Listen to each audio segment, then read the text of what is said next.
When you turn your heart and your life over to Christ, when you accept Christ as a Savior, it changes your heart and changes your life. This crusade, this war on terrorism, is going to take a while. I think they pray to a false god, otherwise they wouldn't be killing innocent lives like they have been. Thank you. Good night, and God bless America. At this hour, American and coalition forces are in the early stages of military operations to disarm Iraq and to defend the world from grave danger.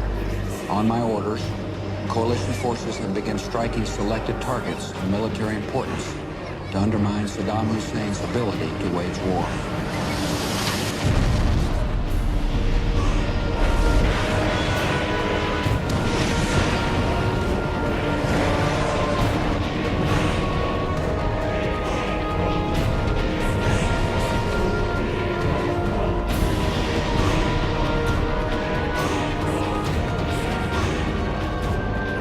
On March 19, 2003, George W. Bush and the United States military invaded the sovereign nation of Iraq, a nation that had never attacked the United States,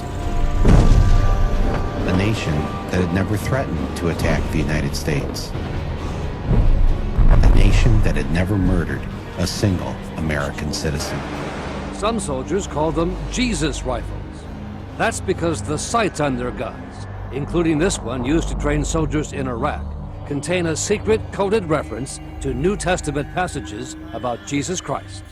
Here, JN 812, a reference to the book of John, chapter 8, verse 12, which reads in part, "Then spake Jesus again unto them, saying, I am the light of the world." Other sites have references to the New Testament books of Matthew, Revelation, and Corinthians, such as this scope used by Special Forces, encoded with another reference to a verse about the glory of God in the face of Jesus Christ. The rifle sights are produced by the Trigicon Company of Wixom, Michigan, which has almost $1 billion in Pentagon contracts. A company spokesman says its founder, Lynn Bindon, a devout Christian, began the practice years ago, and it has continued since Bindon's death in 2003.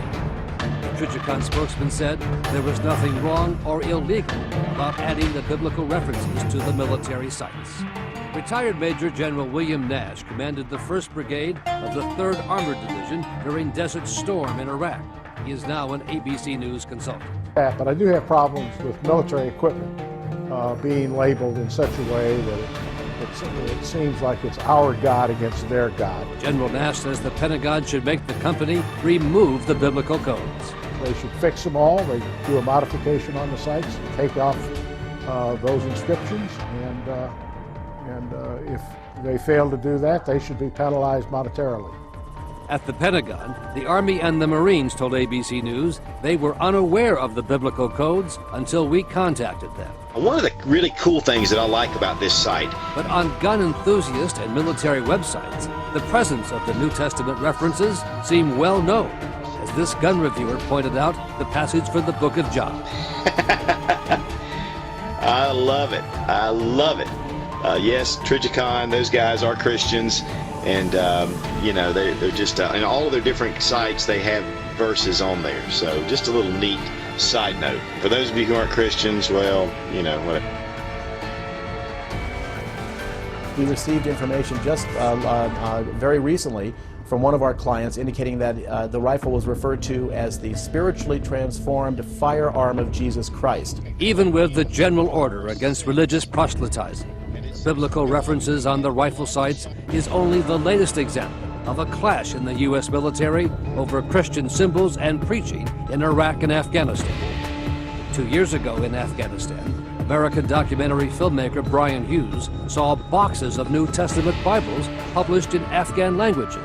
It was clear that those Bibles were there for the purpose of being distributed to the Afghan people, not to other soldiers, not to other people on the base, but to Afghan civilians.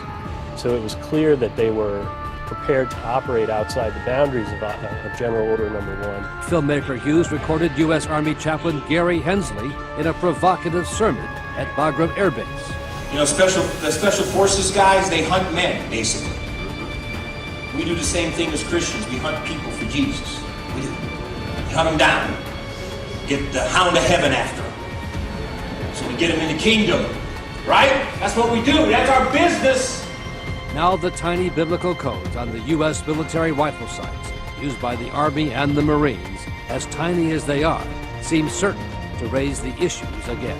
We're training the Iraqis and the Afghans, the members of the military, on these very same weapons. They're training on weapons with biblical references from the New Testament on there. It's unbelievable. This is how we're going to win friends.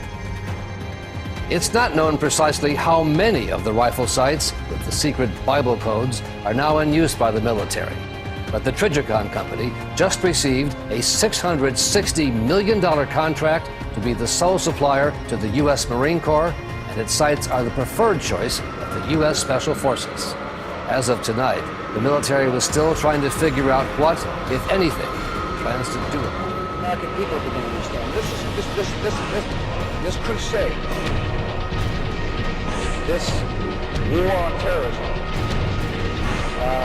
is going to take a while. This crusade,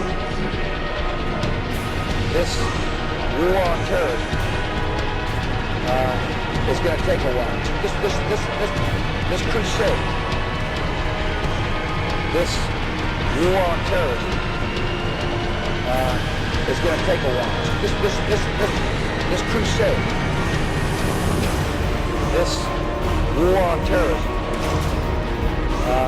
is going to take a while. This crusade, this war on terrorism, is going to take a while. This crusade, this war on terrorism, is going to take a while. This crusade, this war on terrorism, is going to take a while. This crusade, this war on terrorism, is going to take a while. This crusade, is going to take a while.